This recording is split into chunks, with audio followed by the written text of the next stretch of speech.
How are you coming with the Slauson account? I give up. We haven't got one single venture that Slauson would be interested in. Makes me furious. Why can't he let us put his money in something safe and sane? Oh, what a character. If it isn't some wildcat scheme, he isn't interested. Yeah, and look at the luck he's had. Every crazy thing he's gone in for has made money.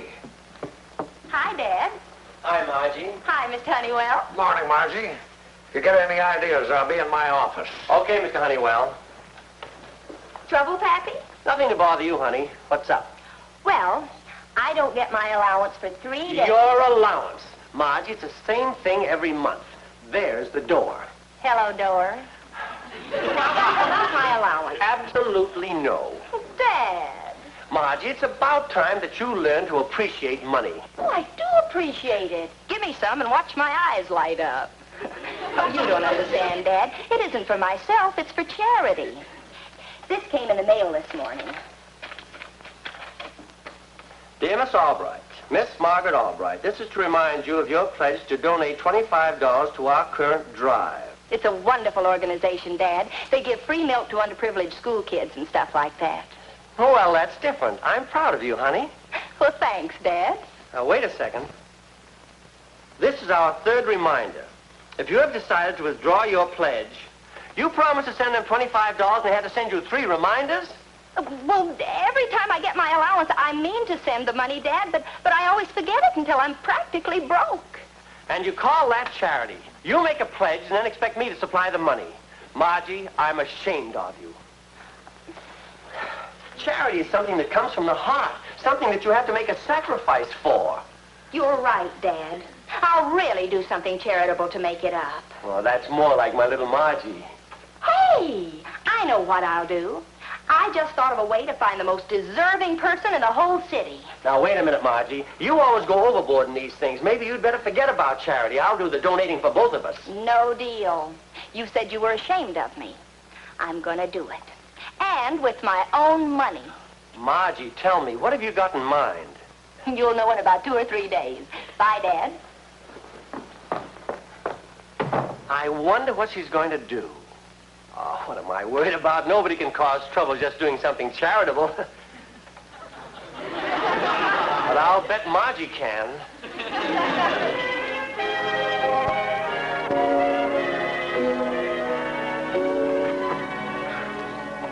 Close the door, Freddie.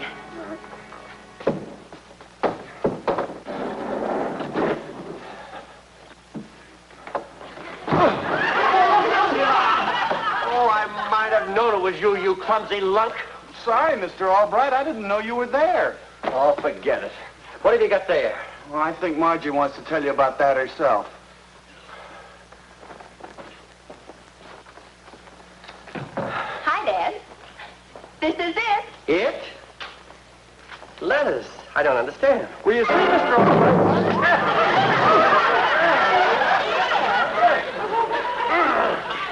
I'm fine, Mr. Albright.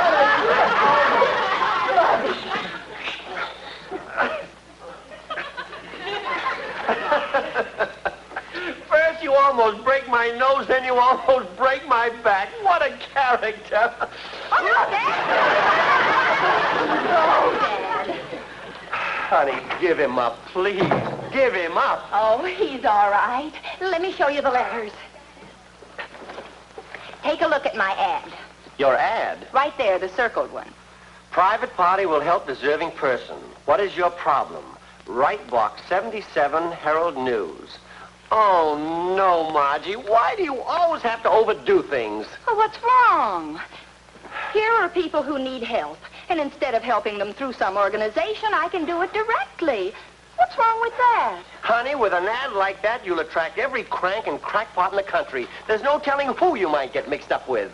Well, you say charity comes from the heart. Okay, this is the way my heart told me to do things. Oh, you crazy little angel. I knew you'd approve. I didn't say I approved, but I did say you're a little angel. I'm surprised we got so many. Don't say we. This is your operation. Want to hear it? I can hardly wait. Dear friend, I could use some money. I am flat broke.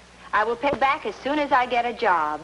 I am really broke. I have not worked for 8 years. He'll pay you back when he gets a job. Must you always make fun of everything I try? Oh, I'm sorry, honey, but this. Well, you just read them and you'll find out that your old pappy knows what he's talking about. Mr. Albright. Mr. Albright. What do you want? Well, you usually get over our little difficulties pretty quick, and Margie did invite me to dinner, so if you... Go home! Yes, sir. I wasn't hungry anyway. Hey, Dad! I heard from a friend where there's supposed to be a sunken treasure. It is in 4,000 feet of water, which presents a problem. We got a second-hand diving bell, but what we need is a piece of chain 4,000 feet long. We also need a boat, one big enough to float 4,000 feet of chain. If you are not interested in the buried treasure proposition at the present time, we have another deal for you. How would you like to get in on the ground floor of the live bait business?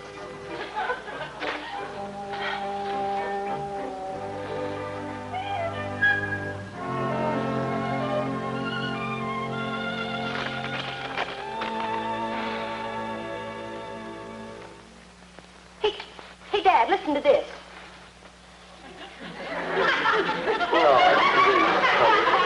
Just listen. This sounds sincere and intelligent. My request may sound unimportant to you, but to me it means the very breath of life. Oh, breath of life. Oh, please let me sleep, and I'll personally send him a box of breath. I have devoted my past years to perfecting a secret process, the product of which can make me independent for life. The necessary capital is very slight. I have always maintained my pride, but reluctantly at this point I must swallow my pride and throw myself on your mercy. Should you see fit to bestow upon me the warmth and generosity of your heart, I shall bless you the remaining days of my life.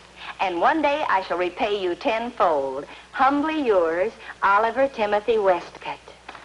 I wonder what his product is. Oh, no, Margie. I've never seen it to fail. Feminine curiosity. Now, you won't rest until you've found out just what he was talking about, will you? Well, he's too intelligent and sincere to be a crank. And he did say he'd pay me back tenfold. Tomorrow I get my allowance. You always have to learn the hard way. Yes, tomorrow morning you get your allowance. Night, Dad. Good night, dear.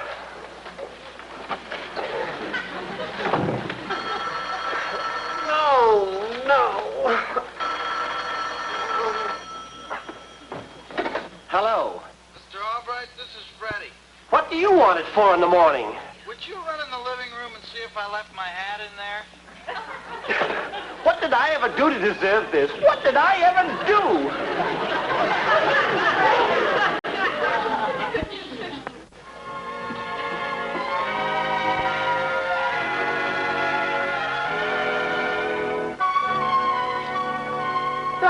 Good morning, fair one. And what can this humble servant do for his lovely landlady on this bright a.m.? This humble servant can pack up and get out of here. But, my dear lady, you must have faith. I'll soon have a supply of the secret ingredients of my wonderful perfume. Then I shall pay you every penny of the back rent I owe you. Perfume? Who do you think you're kidding? But, my dear lady, I assure you... You're showing me what? Your secret ingredients. Rye, barley. I make perfume. That's my story, and I am sticking to it. Here, have a sample of my wonderful product. You ain't fooling me anymore with that real bottle of perfume gag. You're behind on your rent. And besides, I don't want no trouble with the cops. Yeah, You've got to scram. I've got friends, and I assure you, I'll get my ingredients and... I know all about your friends. They won't stake you anymore, because as soon as you start bringing the dough in, you start gambling. You got till noon.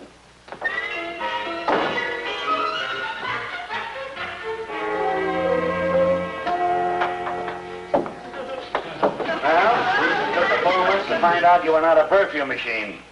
Empties. Nothing but empties.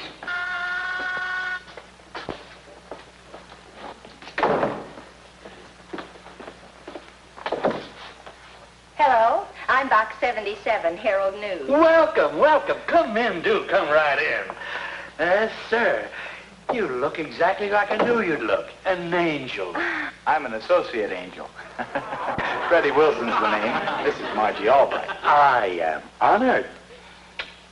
I'm very anxious to learn about products, Mr. Westcott. Oh, please, call me Oliver. My product. Here's a small sample. Smells like perfume. Perfume? My boy, this is not simply perfume. This is a wonderful perfume. You know, for a few dollars worth of ingredients, I can make this by the jugful. You know, they sell this in the retail stores at $25 an ounce. But with my process, I can afford to deliver this to the dealers for a mere $2 per quart. Now, can you imagine the fantastic proportions that this venture might reach? Could we have a word in private? Why, certainly. Margie, if this guy's on the level, this thing could be bigger than even he thinks. Does that stuff really smell like the expensive stuff? Yes, it does. So your father doesn't think I'll amount to anything, huh? Margie, from here on in, I'm doing the talking. Well, now, wait, Freddie. I'm not looking for a business venture. I just want to help him. That's just swell, but it never hurts to help yourself and help someone else at the same time. Come on. Tell you what, Oliver, we might just be interested in making a little merger. Well, thank you. You're an angel, that's what you are. You're just a little angel. How much money have you got? $100? Well, splendid. That ought to give us a fair start. I'll tell you what we... Oh, dear. What's the matter? My landlady. She has no faith in me whatsoever. She considers me a nuisance. I've got to move. Oh. Well, I'll give you some money anyway, and... Just a second. If all he needs is a place to work, I think we can take care of that. Your service porch. Oh, I don't know, Freddie. What about my father? Well, Margie, who was it who said he was all for you taking an interest in charity? That's right. It was his idea, basically. And as soon as Oliver gets on his feet, he moved to a real laboratory. Oh, I'm sure it'll be all right with Dad. Bless you, bless your heart. Come on, partner. We have some dismantling to do. What a day. What a wonderful day. Well, did you ever see anything like that before? Only an old-time gas heater. Oh, it's a real gasser, all right.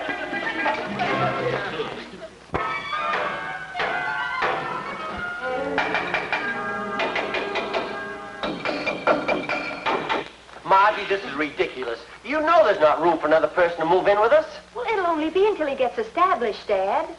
No, he's got to go. Of all things, perfume. There. 1 hour from now, you'll be bubbling with that good old Mountain Dew. Dad, all he wants is a break. This is a home, not a factory. Is this your idea of charity? Charity is one thing, but upsetting our home is another thing. Please, Dad, just for a few days. Oliver says he'll start making money in a matter of hours. He's got to go, and when he comes in here, I'm going to tell him so. Margie, we are practically in business. Wait till Dad tells you about the shortest lease in history. Well, Mr. Albright, this is a pleasure, sir, a pleasure. You know, I've been waiting all day to meet you. How do you do? Now, there's something I want to tell you. I'm way ahead of you. You are? Oh, yes. Margie already told me that you were an investment counselor. Well, counselor, if you want in, it's all right with us. We let you in. No. No, you don't understand. Oh, yes, I do. With the meager information I gave Margie and Freddie, you have figured out that the profits in this little venture will be roughly 600%. 600%? Oh, of course, that's the minimum. You mean for every dollar we put in, we'll get $6 back? Oh, that sounds small-scale production only. But if and when we go into big production, we will no doubt make 1,000%. Dad, about Oliver leaving. Who said anything about Oliver leaving? Oh, I'll answer it. Probably my secret ingredients. Excuse me. 600%. 1,000%. I tell you, Margie, there's nothing like charity. Ah, Freddie. Freddie, my boy. There he is. There's the old boy, right on the dot, son, right on the dot. Well, son, here we are. I brought everything you asked for, Oliver, and covered it up just like you said. Fine, Freddie, my lad, fine. Now, remember, son, our secret ingredients must be kept strictly secret. We won't even tell Margie or her father. Right. Freddie. Thanks, the boy. That's it. There we are. Say, Oliver. Yes? Has anybody ever made perfume out of rye and barley before? My boy, believe me, never before in the history of the world. Hi, Mr. Albright. Hiya, Freddie, my lad. I understand you sort of had a hand in bringing about all of us coming here. Whatever happens, you can give me the credit. Well, how much perfume are you going to make? Mr. Albright, when I make perfume, I make perfume.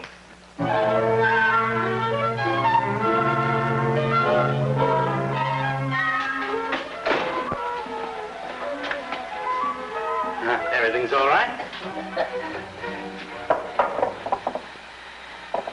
I always wanted to do this on Park Avenue.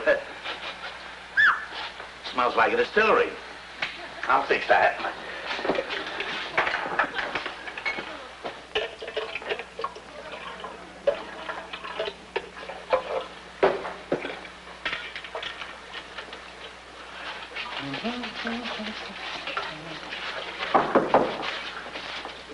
Yeah, who is it?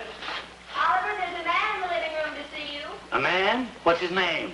I don't know, but he said to tell you Louis sent him. Who? Louis. Good old Louis. He got my message. All right, Margie, I'll be right there.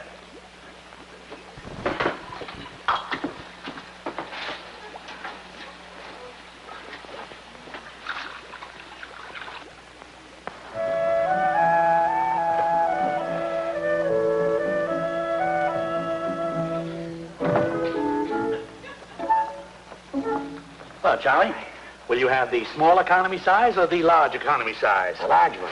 Fine, fine. See you later, son.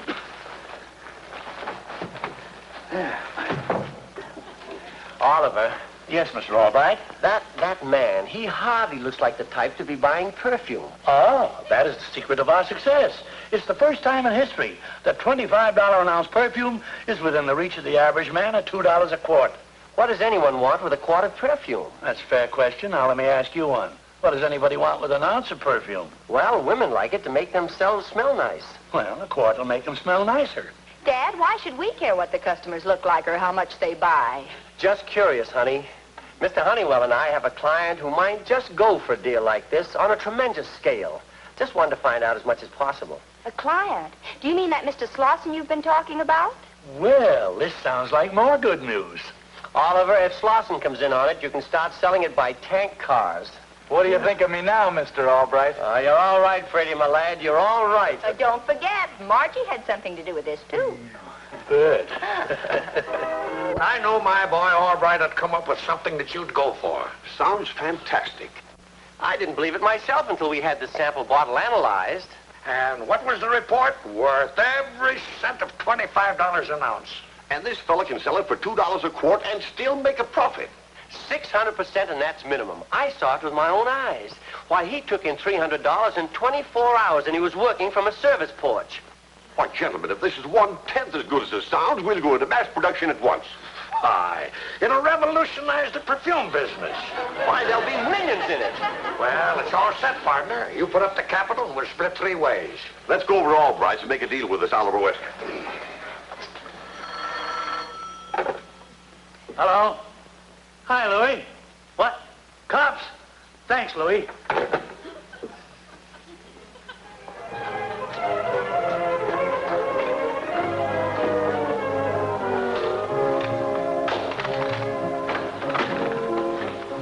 Hi, Oliver. We got the empty bottles for you. Sorry, Margie, but something dreadful has come up. What's happened? Sickness in the family.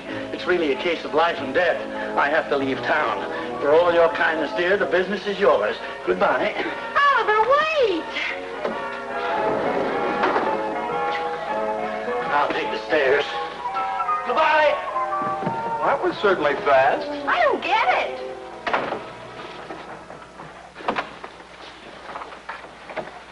Hi, honey. Hi, Dad. Honey, this is Mr. Slauson, my daughter Margie, and Mr. Wilson. Hi.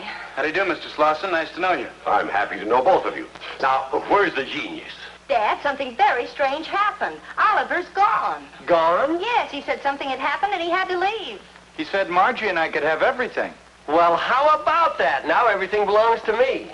All right, we've already talked a deal, and I own as much as you. Now, wait a minute. If you two think you're cutting me out, you're quite mistaken. If I may inject a thought, gentlemen, Oliver left everything to us. You shut up. It does belong to Freddie and me. You listen to me, Margie, all right? You go around and cover the back. I'll drop in like I'm a customer. It belongs to Freddie and me, and that's all there is to it. Now you come back here. Hold it, Albright. Let her go. When she realizes how much farther we can all go with my money, and then she'll come around. I think he's got something, all right. What we've got to be careful of is keeping this undercover until we get the patent. Yes? Hi. Could a fella get a little something in the bar around here? Sure. Come on in. Here you're really turning it out by the gallon. That's right. Could I have a word with you, Albright? Sure. What is it? As I was saying about keeping it a secret, now this fella talks like he's heard something. Let's find out how much he knows. You mean maybe he wants to buy in on it? We can't take any chances. Now, just how much do you know about this? Well, just about everything. So you might as well tell me the whole story.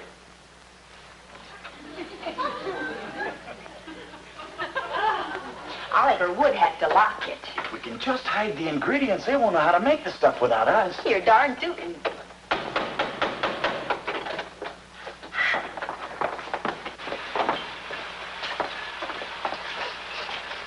That doesn't smell like perfume. Smells like antifreeze. What? Rye and barley. What an amazing process, making perfume out of those things. Holy mackerel. Freddie Wilson, you lunkhead. You've made us into a couple of bootleggers. What? Let's get out of Oh, here. wait. Mr. Honeywell, Mr. Slauson, Mr. Albright want to cut in, right? So? So let's give them the business. Yeah. Come on. Exactly what would you like to know, my friend? Well, first, who owns the deal that's turning the stuff out? As a matter of fact, the three of us are in it together. Come to the point. Do you want to buy in? Well, I might be interested, but first I'd like to see it. I don't know, gentlemen. It might be the more the merrier.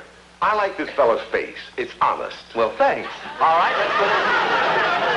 Dad, Freddie and I have decided to step completely out of the picture. It's all yours, the three of you. Why, that's wonderful of you.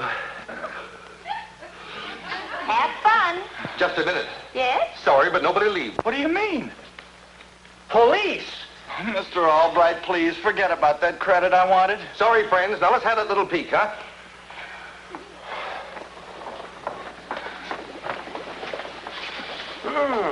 I smell alcohol. I always knew you had a little too much mountaineer in you, Albright. Bootleggers. Now then, question again. Who owns the still? Here you are. Now look, if I don't get a little cooperation around here, I'm liable to blow my top.